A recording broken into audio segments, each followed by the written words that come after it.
प्रथम चरित्र ब्रह्मा ऋषि महाकाली देवता गायत्री छंद नंदा शक्ति रक्त तंत्रिका बीज अग्नि तत्व और ऋग्वेद स्वरूप है। श्री महाकाली देवता की प्रसन्नता के लिए प्रथम चरित्र के जपने में भी नियोग किया जाता है। भगवान विष्णु के सो जाने पर मधुर कटक के मारने के लिए कमल जन्मा। ब्रह्मा जी ने जिसका स्तवन किया था उस महाकाली देवी का मैं सेवन करता हूँ। वे अपने 10 हाथों में खड्ग चक्र गदा बाण धनुष परिधि शूल भूषुंडी मस्तक और शंख धारण करते हैं। उनके 3 नेत्र हैं। वे समस्त अंगों में दिव्य आभूषणों से विभूषित हैं।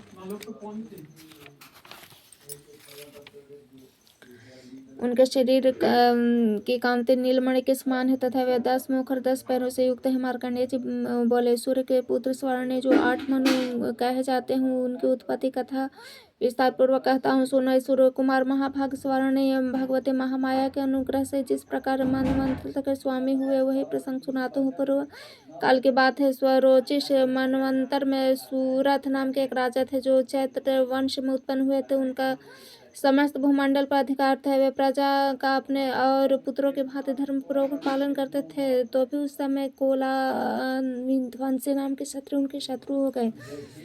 राजा सूरत की दंड नीति बड़े प्रबल थी। उन शत्रुओं के साथ संग्राम हुए थे तो कोल विध्वंसी संख्या में कम थे तो भी राजा सूरत के युद्ध में उसे परास्त हो गए। तब वे युद्ध भूमि में अपने नगर को लौट आए और केवल अपने देश के राजा होकर रहने लगे।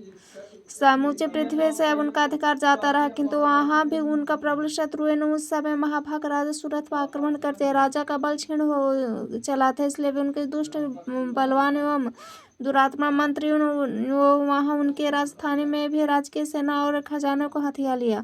सूरत का प्रभुत्व नष्ट हो चुका था इसलिए वे शिकार खेलने के बहाने घोड़े पर सवार होकर वहां से अकेले ही उस एक वन में चले गए।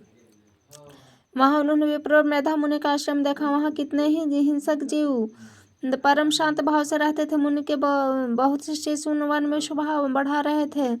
वहां जाने पर मुनि ने उनका सत्कार किया और वे उन मुनि के आश्रम में मुनि श्रेष्ठ का आश्रम पर इधर उधर विचरते हुए कुछ काल तक रहे। फिर ममता से आकृष्ट चित्त होकर वहां इस प्रकार चिंता करने लगे, पूर्व काल में मेरे पूर्वजों ने जिसका पालन किया है वही अनारना का राज मुझसे रहित है। पता नहीं मेरे दुराचारी भृत्यगण उसके धर्म पूर्वक रक्षा करते हैं या नहीं।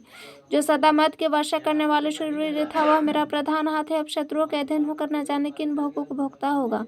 जो लोग दूसरे मेरे कृपा और भोजन पाने के सदा मेरे आगे पीछे रहते तो निश्चय ही अब दूसरे राजाओं का अनुसरण करते होंगे। उन अव्ययी लोगों के द्वारा सदा खर्च होते रहने के कारण अत्यंत कष्ट जमा किया हुआ मेरा वह खजाना खाली हो जाएगा। वे तथा और भी कई बातें राजा सूरत निरंतर सोचते रहते। एक दिन वहां विप्रवर मेधा के आश्रम के निकट एक वैश्य को देखा। उससे पूछा, भाई तुम कौन हो और तुम्हारे आने का क्या कारण है? तुम क्यों शोकग्रस्त और अनमने से दिखाई देते हो? राजा सूरत का प्रेम पूर्वक कहा हुआ वचन सुनकर वैश्य ने विनीत अपने भाव से उसे प्रणाम करके कहा। वैश्य बोला, राजन मैं धनियों के कुल में उत्पन्न हुआ एक वैश्य हूँ। मेरा नाम समाधि है। मेरे दुष्ट स्त्री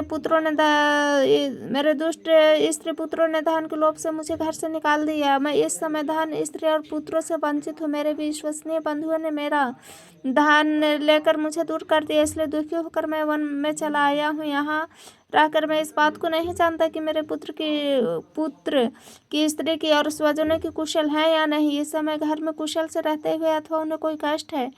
वे मेरे पुत्र कैसे, क्या वे सदाचारी अथवा दुराचारी हो गए हैं? राजा ने पूछा कि जिन लोभी स्त्री पुत्र आदि के धन के कारण तुम्हें घर से निकाल दिया उनके प्रति तुम्हारे चित्त में इतना स्नेह बंधन क्यों है? वैश्य बोला, आप मेरे विषय में जैसे बात कहते हैं वह सब ठीक है किंतु क्या करूं? मेरा मन निष्ठुरता को नहीं प्राप्त करता। जिन्होंने धन के लोभ में पड़कर मेरे पिता के प्रति स्नेह, पति के प्रति प्रेम तथा जिन आत्मीय जन के प्रति अनुराग तिलांजलि देकर मुझे घर से निकाल दिया है उन्हीं के प्रति मेरे हृदय में इतना स्नेह है। महापते गुणहीन बंधुओं के प्रति भी जो मेरा चित्त इस प्रकार प्रेम मग्न हो रहा है क्या है? इस बात को मैं जानकर भी नहीं जान पाता। इसके लिए मैं लंबी लंबी सांसें ले रहा हूँ और मेरा हृदय अत्यंत दुखित हो रहा है। उन लोगों में प्रेम का सर्वथा अभाव है, तो भी मैं उनके प्रति जो मेरा मन निष्ठुर नहीं हो पाते, इसके लिए क्या करूँ? मार्कंडेय जी कहते हैं, ब्राह्मण तर राजाओं में श्रेष्ठ सूरथ और समाधि नामक वैश्य दोनों साथ साथ मेघा मुनि की सेवा में उपस्थित थे और उनके साथ यथायोग यथानुकूल विनयपूर्वक बर्ताव करके बैठे। तत्पश्चात वैश्य और राजा ने उनसे कुछ वार्तालाप आरंभ किया। राजा ने कहा, भगवान, मैं आपसे एक बात पूछना चाहता हूँ, उसे बतलाए। मेरा चित्त अपने अधीन न होने के कारण वह बात मेरे मन को बहुत दुखी कर देती है। जो मेरे राज्य मेरे हाथ से चला गया, उसमें और उसके संपूर्ण अंगों में मेरी ममता बनी हुई है। मुनिश्रेष्ठ, यह जानते हुए भी कि क्या वह अब मेरा नहीं है, अज्ञानी जन की भांति मुझे उसके लिए दुख होता है। यह क्या है कि इधर यह वैश्य भी अपने घर से अपमानित होकर आया है, इसके पुत्र स्त्री और भृत्यों ने उसे छोड़ दिया, स्वजनों ने भी इसका परित्याग कर दिया, तो भी यह उनके प्रति अत्यंत हार्दिक स्नेह रखता है। इसका इस प्रकार यह तथा मैं दोनों ही बहुत दुखी हैं।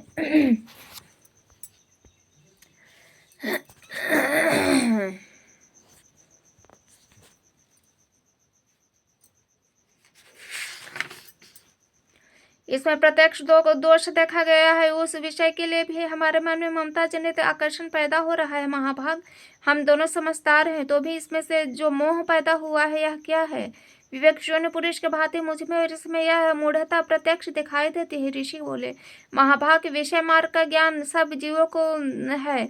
इस प्रकार विषय भी सबके लिए अलग अलग है। कुछ प्राणी दिन में नहीं देखते, दूसरे रात में नहीं देखते, तथा कुछ जीव ऐसे हैं जो दिन रात और रात्रि में बराबर ही देखते हैं। यह ठीक है कि मनुष्य समझदार होते हैं, किंतु यह केवल वे ही ऐसे नहीं होते। पशु पक्षी और मृग आदि सभी प्राणी समझदार होते हैं। मनुष्यों की समझ भी वैसे ही होती है जैसे उस मृग और पक्षियों की होती है, जैसे मनुष्य की होती है वैसे उन मृग पक्षी आदि की होती है। यह तथा अन्य बातें भी प्रायः दोनों में समान है। समझ लेने पर इन पक्षियों के तो देखो, यह स्वयं भूख से पीड़ित होते हुए भी मोहवश बच्चों की सोच में कितने चाव से अन्न डाल रहे हैं। नरश्रेष्ठ, क्या तुम नहीं देखते? यह बहुत मनुष्य समझदार होते हुए भी लोभवश अपने लिए किए हुए उपकार का बदला पाने के लिए पुत्र की अभिलाषा करते हैं। यदि उन सब में समझ की कमी नहीं है तब तथा ये संसार की स्थिति बनाए रखने वाले भगवती महामाया के प्रभाव द्वारा ममता मैं भंवर से युक्त मोह के गहरे में गर्त में गिराए गए रहे, इसलिए इसमें आश्चर्य नहीं करना चाहिए। जगदीश्वर भगवान विष्णु की योग निद्रा रूप जो भगवती महामाया, उन्हीं से यह जगत मोहित हो रहा है। यह भगवती महामाया देवी ज्ञानियों के भी चित्त को बलपूर्वक खींचकर मोह में डाल देती हैं। वे ही इन संपूर्ण चराचर जगत की सृष्टि तथा वे ही प्रसन्न होने पर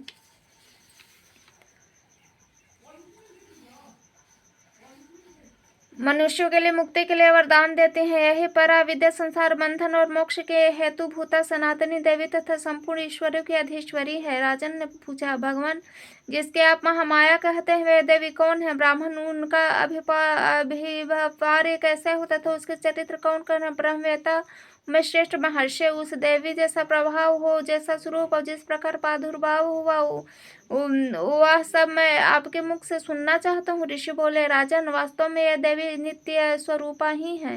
संपूर्ण जगत उन्हीं के रूप है तथा उनको समस्त विश्व को व्याप्त कर रखा है, तथापि उनका प्राकट्य अनेक प्रकार से होता है। वह मुझसे सुने, यद्यपि वे नित्य अजन्मा तथापि तब देवताओं का क्या सिद्ध के लिए प्रकट होती है, उन समय लोकों में उत्पन्न हुए कहलाते हैं। कल्प के अंत में जब संपूर्ण जगत एक आवरण निमग्न हो रहा था, सबके प्रभु भगवान विष्णु शेषनाग की शैया पर बिछाकर योग निद्रा का आश्रय लेकर सो रहे थे। उस समय उनके कानों के मैल से दो भयंकर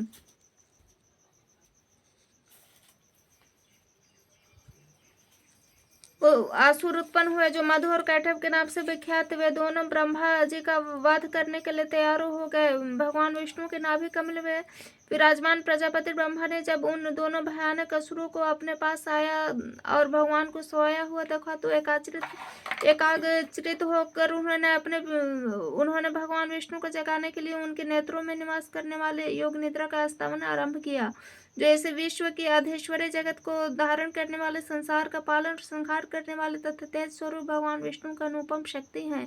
उन्हें भगवती निद्रा देवी के भगवान ब्रह्मा स्तुति करने लगे। ब्रह्मा जी ने कहा, देवी तुम स्वाहा, तुम ही स्वधा, तुम ही विवशकार हो, स्वर भी तुम्हारे ही स्वरूप है, तुम ही जीवनदानी हो, सुधा हो, नित्य अक्षर, प्रणव, आकार, उपकार, मकार, इन तीनों मात्राओं में रूप में तुम स्थित हो तथा इन तीन मात्राओं के अतिरिक्त जो बिंदु रूपा नित्य अर्थ मात्रा है जिसका विशेष रूप से उच्चारण नहीं किया जा सकता, वह भी तुम ही हो। देवी तुम संध्या, सावित्री तथा परम जननी हो। देवी तुम इन्हीं विश्व ब्रह्मांड को धारण करती हो, तुमसे भी इस जगत की सृष्टि होती है, तुम ही से इसका पालन होता है। सदा तुम ही कल्प के अंत में सबको अपना ग्रास बना लेती हो। जगन्मयी देवी, इस जगत की उत्पत्ति के समय तुम सृष्टि रूपा हो, पालन काल में स्थिति रूपा तथा कल्पांत के समय संहार रूप धारण करने वाली हो। तुम ही महाविद्या, महामाया, महावेदा, महास्मृति, महामोहा रूपा, महादेवी, महासुरी, तुम ही तीनों गुणों को उत्पन्न करने वाली सबकी प्रकृति हो। भयंकर काल रात्रि का रात्रि, मोह रात्रि भी तुम ही हो। तुम ही श्री, तुम ही ईश्वरी, तुम ही ह्रीं, तुम ही बोध स्वरूपा बुद्धि हो। लज्जा, पुष्टि, तुष्टि, शांति, क्षमा भी तुम ही हो। तुम ही खड़ग धारणी, शूल धारणी, घोर रूपा तथा गदा, चक्र, शंख और धनुष धारण करने वाली हो। बाण, भुशुंडी, परिधेय भी तुम्हारे अस्त्र, तुम सौम्य और सौम्य अंतर हो। इतना ही नहीं, जितने भी सौम्य एवं सुंदर पदार्थ उन सब की अपेक्षा तुम अत्यधिक सुंदरी हो। पर और अपर सब से परे रहने वाले महेश्वरी तुम ही हो। सर्वस्वरूप देवी, कहीं भी सत असत जो कुछ वस्तुएं उन सब की जो शक्ति है वह तुम ही हो। ऐसे अवस्था में तुम्हारी स्तुति क्या हो सकती है। जो इस जगत की सृष्टि पालन संहार करते उन भगवान को भी तुमने निद्रा के अधीन कर दिया है, तब तुम्हारी स्तुति करने में यहाँ कौन समर्थ हो सकता है। मुझको भगवान शंकर को तथा भगवान विष्णु को भी तुमने ही शरीर धारण कराया है, अतः तुम्हारी स्तुति करने की शक्ति किसमें है। देवी तुम तो अपने इस उदार प्रभाव से प्रशंसित हो जो दोनों दुर्धर्ष असुर मधुर और काठभी उनको मुंह में डाल दो और जगदीश्वर भगवान विष्णु को शीघ्र ही जगा दो। साथ ही इनके भीतर इन दोनों के महान असुरों को मार डालने की बुद्धि उत्पन्न कर दो। ऋषि कहते हैं, राजन, जब ब्रह्मा जी ने वहां मधु और कैटभ के मारने के उद्देश्य भगवान विष्णु को जगाने के लिए तमोगुणी अधिष्ठात्री देवी योग निद्रा को इस प्रकार स्तुति की, तब वे भगवान नेत्र, मुख, नासिका और बाहु, हृदय और वक्षस्थल से निकलकर व्यक्त जन्म ब्रह्मा जी की दृष्टि के सामने समक्ष खड़ी हो गई। योग निद्रा से मुक्त होने पर जगत के स्वामी भगवान जनार्दन उस एकार्ण वर्णा जल में शेषनाग की शैया से उठे। फिर उन्होंने उन दोनों असुरों को देखा जो वे दुरात्मा मधु और कैटभ अत्यंत बलवान तथा पराक्रमित क्रोध से लाल किए हुए आंखें ब्रह्मा जी को खाने के लिए उद्धत हो रहे थे। तब भगवान श्रीहरि ने उठकर दोनों के साथ 5000 वर्षों तक केवल बाह्य युद्ध किया। वे दोनों भी अत्यंत बल के कारण उत्मत्त हो रहे थे। इधर महामाया ने भी उन्हें मोह में डाल दिया था, इसलिए वे भगवान विष्णु से कहने लगे, हम तुम्हारी वीरता से संतुष्ट हैं, तुम हमसे कोई वर मांगो। श्री भगवान बोले, यदि तुम मुझ पर प्रसन्न हो तो अब मेरे हाथ से मारे जाओ, बस इतना सा ही मैंने वर मांगा है। यहाँ तुम दूसरे किसी वर से क्या लेना है। इस प्रकार धोखे में आ जाने पर संपूर्ण जगत में जल ही जल देखा तब कमलाल भगवान ने कहा, जहाँ पृथ्वी जल में डूबी न हो वहाँ सूखा स्थान हो, तुम्हारा वध करें। ऋषि कहते हैं, तथा अस्तु कहकर शंख, चक्र और गदा धारण करने वाले भगवान ने उन दोनों के मस्तक अपनी जंघा पर रखकर चक्र से काट डाले। इस प्रकार ये देवी महामाया ब्रह्मा जी की स्तुति करने पर स्वयं प्रकट हुई। अब तुम पुनः उनसे प्रभाव का वर्णन सुनो।